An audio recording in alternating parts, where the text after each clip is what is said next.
She was the wealthiest woman in America, and she left the government a palace by the sea. But in 1980, the United States did something almost unthinkable. It gave Mar-a-Lago back. Too expensive to keep, too complicated to protect. A gift returned to sender. A returned gift sounds like a punchline, but it is a real historical tragedy. Because for Marjorie Merriweather Post, Mar-a-Lago was not just a house. It was the ending she tried to write for her own legacy and for her country. And the moment the government refused that ending, the palace began to rewrite the story of the woman who built it. Chapter 1. The island that learned how to sell a dream. Start with ocean light and silence. Palm Beach is a thin strip of land between two bodies of water. On one side, the Atlantic. On the other, the Lake Worth Lagoon. In the early days, it was mostly sand, scrub, heat, insects, and distance. The place did not become famous because it was easy. It became famous because Americans in the Gilded Age were inventing a new religion. Leisure. Not rest. Not peace. Leisure as proof. Palm Beach grew up with stories the way resort towns always do. One local tale talks about in 1878 shipwreck and coconuts washing ashore. Thousands of them, planted into the sand until palms multiplied. Whether the details are exact or not, the point is clear. Palm Beach wanted to look like somewhere else. Somewhere warmer. Somewhere effortless. Somewhere that allowed the richest people in the country to pretend winter had been canceled. Then a man arrived who understood how to turn a fantasy into infrastructure. Henry Morrison Flagler helped build the American empire of rail and oil. He understood a blunt truth. If you make it possible to arrive, people will arrive. He extended rail lines down Florida. He built hotels that could hold the new elite. He created a pipeline for comfort, a route in, a reason to stay. Palm Beach became a stage, and the richest Americans became the actors. By the 1920s, the season was not only a vacation, it was a competition, a parade of houses and parties, a public display where architecture was another way to say, I am winning. The island was ready for a monument, and the person who would build it was not a man. It was a woman with more money than most dynasties, and a talent for turning private space into public influence. Chapter 2. The Heiress Who Would Not Live Quietly. Marjorie Merriweather Post was born in 1887. She grew up watching her father, C.W. Post, turn packaged food into an empire. He believed in selling health, energy, modern life, all wrapped in a brand. He was not old money. He was American money. Built fast, built loud, built with belief. When he died in 1914, Marjorie inherited the fortune. Overnight, she became one of the richest women in the United States. For much of her life, she was described as the wealthiest woman in America. But she did not treat wealth as a glass case. She treated it as an engine. Even before Mar-a-Lago, Post was known for using her fortune publicly. During the First World War, she funded support for American soldiers overseas, including medical facilities. Later in life, France honored her with the Legion of Honor for her wartime and charitable work. These details matter because they show she was always thinking beyond her own doorstep. She wanted her money to mean something outside her name. She stayed connected to the business that would eventually become General Foods. She served in leadership roles for years at a time when most women were expected to stay away from corporate decisions. She learned the language of balance sheets and acquisitions. She learned how influence is built, not only inherited. Her personal life did not move in a straight line. She married 4 times across her lifetime. Each marriage placed her in new circles and new expectations, and each ending reinforced the same lesson. If she wanted stability, she would have to build it herself. And she understood the second language of power early. Rooms. In the early 20th century, rooms mattered. Who could enter? Who was seated near whom? Who could be seen? Who could be heard? If you wanted alliances, you did not just buy them. You hosted them. Marjorie Post became a master hostess because she understood what hosting really was. A form of control that looked like generosity. A way to guide relationships without ever giving an order. A way to make a guest feel chosen, and therefore loyal. That skill is often written off as social life. It was not. It was strategy, and it would shape the most expensive decision of her life. Chapter 3. The Food Empire and the Training of a Builder. Before we return to Palm Beach, pause on the part of her life that made Marjorie Post different from a simple socialite. She was rich, yes, but she was also embedded in the machinery that produced modern America. Packaged food was one of the quiet revolutions of the 20th century. It turned distant farms into predictable products. It turned meals into brands. It created a national taste. The same box on the shelf, in every city, Post lived inside that revolution. She sat at tables where decisions were made, not only invitations issued. She watched how systems scale, how a small idea becomes a national habit, how distribution becomes power. That experience left marks on how she built everything else. Because a company is a structure, it has departments and corridors and hidden work. It has a visible front and an invisible engine. Mar-a-Lago would be built the same way. A glamorous face, a massive hidden system behind it. And there is another lesson business teaches. If you want a story to last, you must pay for its maintenance. In the early years, Post could do that easily. Her fortune was not just money sitting in a vault. It was connected to a giant commercial engine. So, when she chose to spend on architecture, she did not spend like a tourist. She spent like someone investing in a permanent brand. That is the crucial irony. The same mind that understood systems would later build a palace whose system was too large for any normal owner to sustain, including, eventually, the nation itself. Chapter 4. Florida Fever, and a piece of land that felt like destiny. To understand why Mar-a-Lago happened, you have to understand the mood of the 1920s. This was the decade when America believed the future would always get brighter. Stock markets surged, consumer culture exploded, cars multiplied, radio made celebrity feel intimate. The country felt young and fast. Florida became a national obsession. Land speculation surged. Developers promised paradise. Newspapers fed the frenzy with photographs of beaches and bright hotels. People arrived with cash and left with deeds. Palm Beach, in particular, became a winter capital for the elite. A place where money did not hide. Money performed. Houses were not built to shelter. They were built to announce. Marjorie Post did not want a winter home that looked like a compromise. She wanted a statement that matched her scale. She found a rare stretch of land, roughly 17 acres, spanning from ocean to lagoon, sea to lake. The geography itself sounded complete, like a world with edges. That is where the name came from. Mar-a-Lago, from sea to lake, and the land carried an additional temptation. Water on both sides means the sky feels bigger. The light feels sharper. The horizon feels like a stage backdrop. Post did not want to place a normal house on that land. A normal house would look apologetic. She wanted something that would make the land feel inevitable, as if it had been waiting for the building all along. To do that, she needed artists of illusion. Chapter 5. The architect, the theater designer, and the palace that never stopped costing money. Construction began around 1924. Florida was glamour, but Florida was also storms. If you wanted permanence, you had to build against wind and salt and sudden violence. Post hired architect Marion Sims Wyeth. Then she hired Joseph Urban, a theatrical designer famous for creating worlds on stage.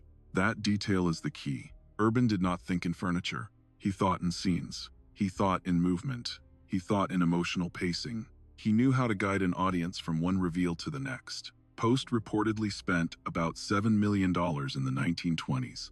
Even then, it was a number that sounded unreal. A figure that turns a building into a headline. Mar-a-Lago rose in Mediterranean revival style.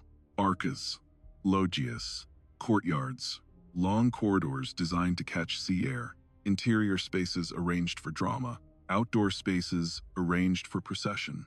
Accounts of the estate often emphasize reinforcement and hurricane resistance. The idea was simple. Post did not want a seasonal fantasy that could be erased by a single storm. She wanted something that would still be standing when everyone else stopped talking. By 1927, the mansion was complete. More than 100 rooms, often described as around 126. A property so large it behaved like a small city. It required staff the way a ship requires crew. Here is the detail most stories leave out. A palace is not just the building. A palace is the system required to keep it alive. Kitchens require constant supplies. Gardens require constant labor. Mechanical systems require constant repair. And an ocean climate never stops testing every surface. Post built Mar-a-Lago to feel like permanence. But permanence is never a feeling. It is a budget. Chapter 6. The machine that turned wealth into power. In your mind, step through the entrance. Cool floor, A corridor that narrows, then opens into space. A courtyard that frames the sky. A sequence of reveals, each one designed to make a guest feel something before they say anything. This was not decoration. It was psychology. A guest at Mar-a-Lago did not just visit a home. They walked into a story about Marjorie Post. Here is how much I can command. Here is how carefully I can orchestrate your experience. Here is how comfortable I can make you, while still reminding you whose world this is. Behind that visible world was an invisible one. Cooks, cleaners, gardeners, drivers, attendants, managers, people who woke before sunrise so the palace could look effortless at lunch. Now put yourself in the Palm Beach season. Cars arriving in a line, dress coats, perfume, polished shoes, music in a room with ceilings high enough to swallow the sound. A hostess who knows every name, every marriage, every rivalry, every ambition, and uses the seating chart like a chessboard. Post used Mar-a-Lago as a social engine. She filled it with the people who mattered and the people who wanted to matter. She understood that dinners were negotiations and parties were maps. She used hospitality as a form of soft power, shaping connections the way a strategist shapes a board. She also understood a harsh American rule. To stay powerful, you must appear generous. Post gave to charities and causes across her life. She donated money, built projects, supported institutions. Her philanthropy helped create a public image that matched her private scale. But even in the best years, the palace had a weakness. Coastal Florida never sleeps. Salt air corrodes metal. Humidity swells wood. Storm season threatens everything exposed. Every month produces a new maintenance problem. In the prosperous years, Post could win that fight. She had resources, and she had a reason. The palace was her instrument. Then the country changed. Not slowly, suddenly. Chapter 7. The Great Depression and the Price of Looking Unbroken. When the Great Depression hit, America changed. For many families, survival became the only narrative. For the wealthy, the question became more complicated. How do you stay rich in a country that is suffering? How do you keep your place without looking cruel? Post responded with philanthropy on a scale that became part of her identity. Accounts of her life describe her financing a Salvation Army feeding station in New York during the Depression and personally supervising aspects of it. Whether she was in the public eye or not, she behaved like someone who believed money should move, not sit still. But a palace does not disappear during a crisis. Mar-a-Lago still required staff. It still required repairs. It still required constant attention in an environment that tried to wear it down. This is the uncomfortable secret of large monuments. They force you to keep paying for the appearance of stability. Once you build a palace, stepping away becomes a public statement. If you let it decay, the world reads it as decline. So Post kept the lights on. She kept the system functioning. And she learned, slowly, the truth that would later break her ending. A palace can become a hungry animal. The larger it is, the harder it is to feed. Chapter 8. Moscow and the Education of a Hostess. To understand why Post later tried to give Mar-a-Lago to the nation, you have to see what she learned outside Palm Beach. In 1935, she married her third husband, Joseph E. Davies, a lawyer and diplomat close to Franklin D. Roosevelt. In 1936, he became the United States ambassador to the Soviet Union. Post went with him to Moscow. Moscow, in the late 1930s, was not a resort. It was cold, watched, and tense. It was a city where fear sat in the corners of rooms. A city where the wrong remark could carry consequences. The American ambassador lived at Spaso House, a grand residence used for diplomacy. Post helped turn that residence into a place where America could be felt without speeches. Through hospitality, through dinners, through a warm room in a cold city. Imagine the discipline required. In Palm Beach, a party was a celebration.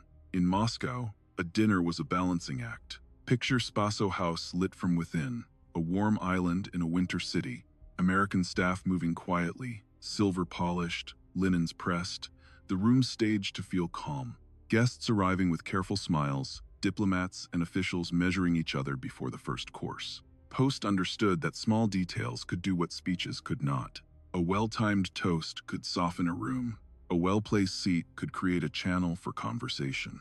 And a beautiful setting could remind everyone that cultures are older than governments. You choose a menu while the city outside tightens its grip. You place guests at a table while every guest wonders who is listening. You keep conversation light enough to survive, but meaningful enough to matter. In that environment, hosting became more than social. It became symbolic. A table set with care could signal stability. A gathering could create a space where conversation was possible, even when nations distrusted each other. This period also shaped her as a collector. During those years, the Soviet government sold objects from the imperial past for hard currency. Post acquired extraordinary pieces of Russian art and decorative objects. Later, much of that collection would live at Hillwood, her Washington estate, and it would help define her reputation as a patron of art and history. In Moscow, Post learned something that stayed with her. A building can represent a country. An official residence is not just a house. It is an instrument of state.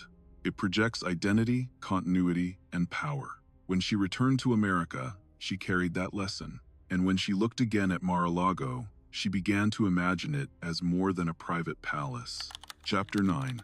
Hillwood and the Idea of Permanence. Post did not only collect objects, she collected entire eras. Art collecting at her level is not only taste, it is a philosophy. If you buy a single beautiful piece, it can be admired. If you build a coherent collection, it becomes a story. That is why Hillwood matters. In Washington, Post created an environment for her collections to live together. Imperial Russian pieces that carried the weight of a fallen court. French decorative art that carried the weight of another world of power and ritual. Hillwood would later open as a museum. That is a clue to how Post thought about legacy. She did not want her life to evaporate into auctions and private sales. She wanted continuity. Mar-a-Lago, in her imagination, could become another kind of continuity. Not a museum, but a working symbol. A residence used by the American state, a place where diplomacy could happen in a setting designed for ceremony. In other words, she wanted Mar-a-Lago to become an official room for the country itself. A second stage for America, set in winter light. It is a powerful idea. It is also a dangerous idea, because it assumes the country will want to pay for the stage. Chapter 10. The legacy plan that made sense only in her mind. By the late 1960s and early 1970s, Mar-a-Lago received historic recognition. By 1969, it had been designated a National Historic Site. It was listed on the National Register of Historic Places in 1972. And in 1980, it was named a National Historic Landmark. Those labels changed its meaning. They suggested Mar-a-Lago belonged to the story of the country, not only to one woman. Post was nearing the end of her life. She had built, collected, hosted, given, and she faced the question that haunts every builder. What happens when I am not here to keep paying? She arranged for Mar-a-Lago to be bequeathed to the federal government after her death.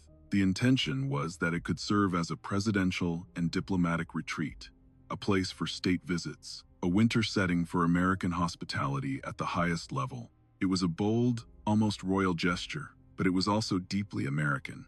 A private fortune turned into a public symbol, a palace turned into national infrastructure, a personal monument turned into a tool of diplomacy. Post believed the United States should have more than one place to host the world. Camp David offered isolation and security, but it was inland and private. Mar-a-Lago offered winter sun and ocean air, a setting that could turn diplomacy into ceremony. In her mind, foreign leaders would remember the light, the gardens, the controlled elegance. They would remember America as confident and welcoming. But here was the institutional reality she could not control. Presidents already had established patterns and established locations. A new retreat would need not only a building, but a justification in an existing system. If the government accepted and used it, Post would not only be remembered as a wealthy heiress, she would be remembered as the woman who gave America a stage. The problem was simple. A stage still needs crews, budgets, and security. A gift does not come free, especially when it sits between ocean and lagoon. Chapter 11. The Winter White House That Never Was. Post imagined Mar-a-Lago as a living stage for American diplomacy, a place where the United States could host state visits and quiet meetings under winter sun. The idea had logic. Palm Beach was already a capital of wealth and influence. It already had the hotels, the staff, the transportation, the social muscle to support a large residence. And Mar-a-Lago had been designed for ceremony, for procession, for the slow reveal of rooms that make guests feel small in the presence of power. But presidential life is not shaped by architecture alone. It is shaped by habits, schedules, and risk. By the time the government inherited Mar-a-Lago, the United States already had patterns for presidential retreat. There were places designed specifically for security and privacy. In the early 1970s, for example, President Nixon frequently used the Key Biscayne compound in Florida, a retreat already shaped by presidential routines. There were properties where perimeters could be controlled and routes could be cleared. There were routines that did not require inventing an entire new operational system in a coastal resort town. And there was another quiet problem. A public retreat becomes a public responsibility. If a president stays there, the place becomes a target. If foreign leaders visit, the place becomes an international event. A single weekend requires planning, staffing, and protection at a scale the public rarely sees. Mar-a-Lago was beautiful, but it was also sprawling. A long coastline edge, a lagoon edge, a neighborhood nearby. Too many angles, too many distances to cover. In Post's mind, the palace would make the country look confident. In the government's mind, the palace would make the country vulnerable. And vulnerability has a price. So the Winter White House never happened. Not because the dream was foolish, but because the machine required to run the dream was too heavy. A palace can be a symbol. A presidency is a schedule. Chapter 12, 1973. The gift arrives, and reality arrives after it. Marjorie Merriweather Post died on the 12th of September 1973. She was 86. Her life had been a long exercise in building, collecting, and hosting. And now the loudest room she ever built became quiet. After her death, the federal government inherited Mar-a-Lago, along with the responsibility. At first glance, it sounded glamorous. A palace in Palm Beach, a potential retreat, a ready-made symbol. Then reality arrived. A presidential retreat is not merely a pretty place. It is a system, communications, controlled access, secure perimeters, staffing, medical support, protection teams, logistics, the ability to shut the world out on command. Mar-a-Lago had not been designed for that kind of control. It was designed for openness and flow. Long corridors, many doors, many rooms. Beautiful for hosting, risky for modern security. And the bills did not pause for symbolism. Upkeep costs were enormous. The estate needed constant maintenance. Coastal humidity and salt do not care about historic designation. They keep working. Presidents did not use Mar-a-Lago as Post had imagined. The property remained more idea than instrument. And in government, an unused asset that costs a fortune becomes a problem. Soon the question stopped being romantic. It became bureaucratic. What do you do with a gift that a budget cannot justify? Chapter 13. The Audit of a Dream. At this point, the story becomes colder. Not because anyone is cruel, but because institutions have rules. A government cannot maintain a property simply because it is beautiful. It must explain the spending. It must justify the security plan. It must defend every dollar to the public and to oversight. Mar-a-Lago passed through layers of federal review and planning.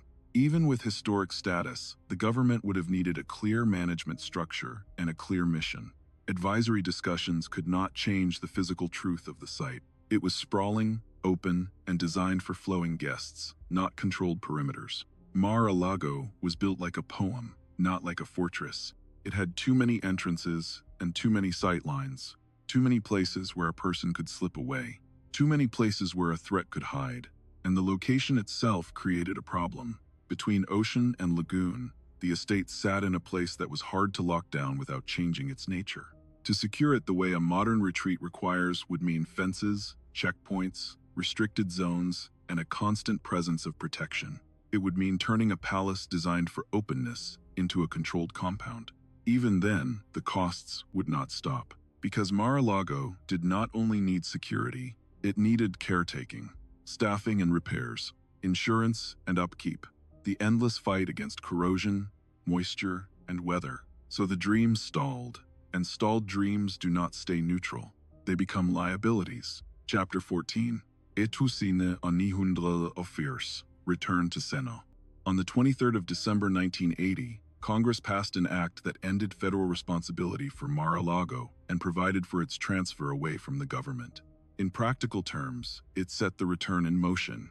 The transfer was completed in 1981, and the palace went back to the Post Foundation. That is the moment the story snaps. Post had tried to write a final chapter where the nation adopted her monument, where the palace became public purpose, where her name and the American state were linked through hospitality. But the nation looked at the costs, the security complexity, the operational demands, and chose a different ending. Return to sender. Even if Post did not live to hear those words, history did.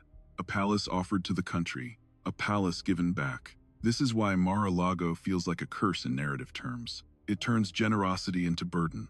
It turns a grand gesture into a refusal. And it turns the builder into someone whose greatest work could not find a home in the very nation she hoped to serve. Now the Post Foundation owned a palace again, not as a cherished private home, as a liability.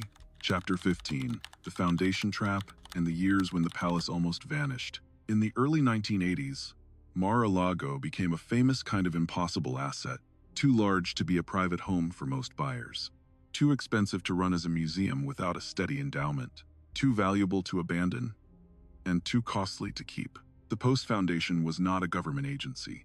It did not have federal budgets. It did not have a permanent security apparatus.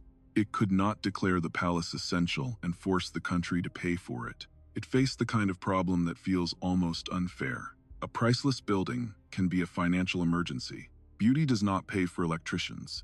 History does not repair roofs. Imagine the conversations behind closed doors. If we open it to the public, who pays the staff? If we keep it private, who pays the repairs? If we sell it, who protects the history? If we do not sell it, what happens when the next storm arrives?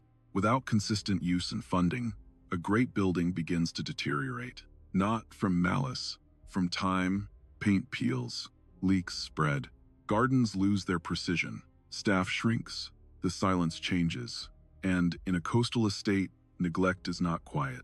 It is loud. It shows up as rust on gates, salt stains on stone, and damp creeping behind walls. It shows up as a roof repair that cannot wait, even if the bank account wants it to. It shows up as a storm forecast that turns into a business meeting. Do we board up windows? Do we hire extra hands? Do we risk damage because we cannot afford prevention? Historic status can protect a building, but it can also complicate decisions. When a place is recognized as significant, changes are questioned. Repairs must respect materials. Alterations must respect design. And every careful choice costs more. A simple fix becomes a specialized contract. A quick replacement becomes a restoration. This is how a palace traps its caretaker. You cannot let it fall, because it is history. You cannot easily change it, because it is history. And you cannot comfortably sell it, because it is history. History becomes a gate that swings in only one direction. Toward more responsibility, the foundation reportedly sought buyers and struggled. A property like Mar-a-Lago is not a normal listing. Its uniqueness is both the attraction and the trap. It comes with history, constraints, and immense operating costs. The pool of potential buyers is tiny.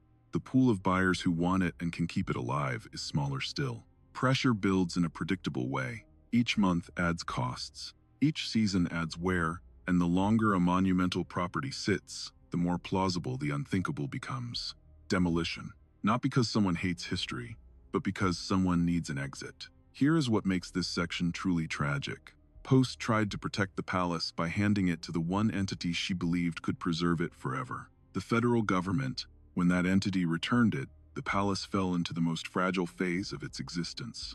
It became a monument without a role, a large body without a heartbeat. And when a monument loses its role, it becomes vulnerable to the oldest solution in real estate. Erase it. Start again. Build something that makes sense on a spreadsheet. Chapter 16, 1985.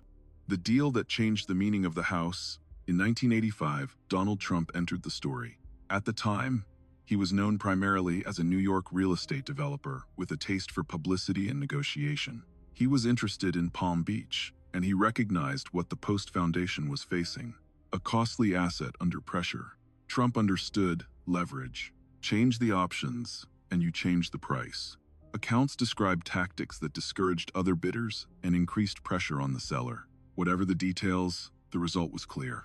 A deal became possible. Trump acquired Mar-a-Lago in 1985, with many accounts placing the final handover in 1986. Reported figures are commonly described in the range of roughly $7 to $10 million, far below what many thought such a property should command.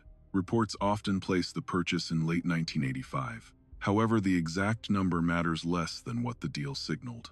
Mar-a-Lago was no longer treated as a national symbol in waiting. It was treated as a distressed asset that needed a new plan.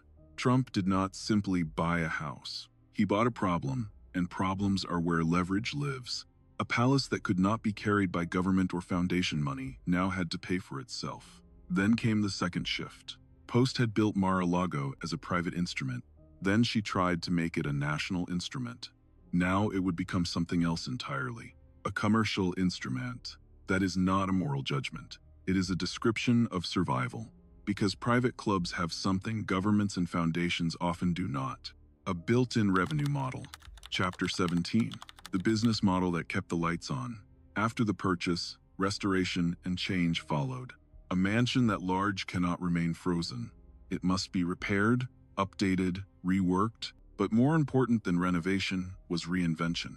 By the mid-1990s, Mar-a-Lago was converted into a private club, a membership model, fees, events, a steady flow of paying guests. In 1995, the club model became the defining identity of the property. Guests could pay to enter the world that once belonged to a single heiress. Rooms that had hosted social power in the 1920s now hosted a business, and that business, unlike a dream, could be measured. Membership dues, event rentals, food service, guest rooms, all feeding the same purpose: keep the palace alive.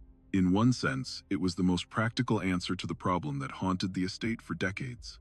A palace needs money to survive. Membership creates revenue. Revenue pays for staff, security, repairs, and the endless battle against coastal decay. In another sense, it was the sharpest irony of the entire story. Post tried to remove Mar-a-Lago from the marketplace by giving it to the nation, but the refusal threw it back into the marketplace, and the only way it survived was by becoming a product inside it. The house lived. The original moral meaning of the house changed. Not because anyone sat down and decided to insult Marjorie Post, because buildings follow economics the way water follows gravity. Chapter 18. What Mar-a-Lago took from its creator. So we return to the question from the opening. How did Mar-a-Lago ruin America's greatest heiress? It did not ruin her bank account. She died wealthy. She left art, institutions, foundations, and a legacy that extends far beyond one building. But ruin is not always financial. Sometimes it is narrative. Sometimes it is when the work you love most refuses to become what you meant it to be. Mar-a-Lago took three things from Marjorie Post. First, it took the ending she wanted. She tried to conclude her life with a national gesture that would preserve the palace as a public instrument of diplomacy. The government refusal turned that gesture into a historic rejection, a gift returned. Second, it took the permanence she was trying to purchase. The whole point of handing the estate to the federal government was to protect it from market forces and fragmentation. When the government returned it, the palace fell into the most vulnerable phase of its existence. Hard to sell, hard to fund, at risk of decay and demolition. Third, it took authorship. Post built Mar-a-Lago as a signature in stone. She shaped it with artists, with taste, with the logic of power. She attempted to attach that signature to the American state. When the palace moved on without her, her signature remained on the architecture, but the story attached to it shifted beyond her control. In tragedies, the hero often falls not because they were weak, but because they reached too high. Post reached for national meaning. She reached for a monument that would outlast her. She reached for a kind of immortality that required the future to cooperate, and the future never signs the contract. Chapter 19. The last image and the real lesson. Return to the Atlantic at dawn. The same pale light, the same salt air, the same barrier island, still caught between sea and lagoon. Mar-a-Lago still stands. Arches, courtyards, corridors, built for drama. From a distance, it looks like permanence. But if you listen to what the building has actually done, it tells a different truth. Wealth can build a monument. It cannot guarantee the monument's meaning. The hardest part of legacy is not creation. It is the handoff. Marjorie Merriweather Post wanted to leave America a place where presidents and diplomats could meet the world. Instead, her palace became evidence that even the richest woman in the country could not force history to honor her script. And that is why the opening line is not trivia. It is the whole story. A palace by the sea, a gift returned, a legacy rewritten by cost, security, and the cold mathematics of keeping the lights on. If you want a single sentence to explain why this story holds attention, it is this. Marjorie Merriweather Post built Mar-a-Lago to outlive her, and it did, but it outlived her by changing its purpose, its owner, and its meaning. That is the hardest kind of immortality, not disappearance. Transformation. One last detail completes the tragedy. Post did not fail because she lacked money or vision. She failed because she bet on something no individual can control. Institutional will. She assumed that if she offered a masterpiece, the nation would adopt it out of gratitude and pride. Instead, the nation treated it the way bureaucracies treat anything that does not fit a mission. As a line item, as a security problem, as a cost that could not explain itself, Mar-a-Lago still teaches that lesson. A monument can be built with private money, but it cannot be guaranteed a public purpose. And when purpose disappears, the market returns. Not gently, not politely. It returns like the tide. And